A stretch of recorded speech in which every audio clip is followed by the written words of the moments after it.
ભાગ 2 આભાર. અજયે કાચના દરવાજા પર 2 વખત નોક કર્યું. Come in. શિવે પોતાના કમ્પ્યુટર પરથી નજર હટાવ્યા વિના જ કહ્યું, સર, તમે 2 દિવસથી ઘરે ગયા નથી. તમારા દાદાજી વારંવાર મને ફોન કરે છે. અજયે કહ્યું. પણ શિવ બેધ્યાનપણે પોતાનું કામ કરતા બોલ્યો, આજે સાંજે ઘરે જવાનો જ છું, દાદુને કહી દે. ને શિવ ફરી કામમાં વ્યસ્ત થઈ ગયો. દેવિકા પોતાની કાર પાર્ક કરીને ઘરમાં પ્રવેશી. અશોકભાઈએ ઋણભાવ સાથે દેવિકાનું સ્વાગત કર્યું. એ લોકોના ઘરની અંદર પ્રવેશતાની થોડી ક્ષણો બાદ શિવની કાર પ્રવેશી. રોજની નક્કી જગ્યા પર શિવ કાર પાર્ક કરવા ગયો ને એની કાર ત્યાં પહેલેથી જ પાર્ક કરેલી કાર સાથે અથડાઈ. શિવ ગુસ્સા સાથે કારમાંથી ઉતરતા જ વોચમેન પર વરસ્યો. અહીં કોને ગાડી પાર્ક કરી છે? સર, એ વોચમેન ધ્રુજતા અવાજે બોલ્યો. શું એ? આજુબાજુ ધ્યાન આપવાના બદલે તારા કામમાં ધ્યાન આપ. બીજી વખત આ ભૂલ થઈ તો. શિવ અટક્યો. એ ગુસ્સા સાથે જ ઘર તરફ વળ્યો અને ઘરમાં પ્રવેશતાની સાથે જ તેની નજર દેવિકા પર પડી અને એ એકાએક શાંત પડી ગયો. દેવિકાને જોતા જ એના મનમાંથી એક વિચાર પસાર થઈ ગયો. ઓહ, આ છોકરીના ચહેરા પર કેટલું તેજ છે. શિવ, અહીં આવ. અશોકભાઈએ શિવ તરફ જતા કહ્યું, આ દેવિકા છે જેને મારી મદદ કરી હતી. દાદુ, શિવ સ્વસ્થ થતા બોલ્યો. બહાર મારા પાર્કિંગમાં કોણે ગાડી પાર્ક કરી છે? શિવ અચકાતા બોલ્યો. એ કદાચ મારી હશે. કેમ, શું થયું? દેવિકા આશ્ચર્ય સાથે પૂછ્યું. એ બ્લેક કાર. શિવ વાક્ય પૂરું કરે એ પહેલા જ દેવિકા બહાર દોડી ગઈ. શિવ તેમની પાછળ ગયો.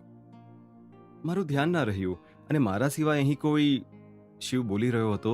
દેવિકા પોતાની કારને તપાસી રહી હતી. ઉફ! દેવિકાએ પોતાની અંદર શ્વાસ ભર્યો.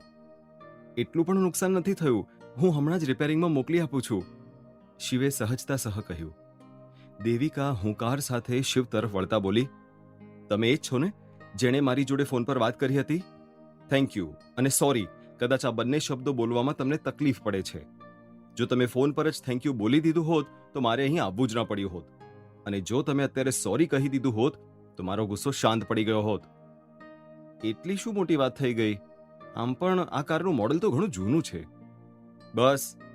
દેવિકા શિવને વચ્ચે અટકાવતા બોલી પડી. બસ, ક્યારેક કોઈક જૂની વસ્તુ પણ કોઈક માટે કિંમતી હોય. આ મારા પપ્પાની કાર છે અને મારી સાથી બની મને મારી મંઝિલ સુધી પહોંચાડે છે. દેવિકાએ પોતાની આંખો 2 ક્ષણ માટે મીચી દીધી અને વધારે કંઈ પણ બોલવું યોગ્ય ન લાગ્યું.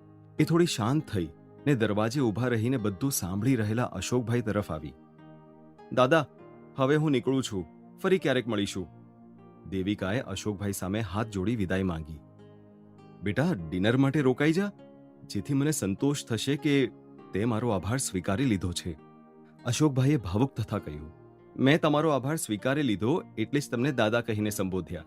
અને વાત રહી ડિનરની, તો મને જમવાનું નહીં ભાવે જ્યાં સુધી આ મારી કાર રિપેર નહીં થાય.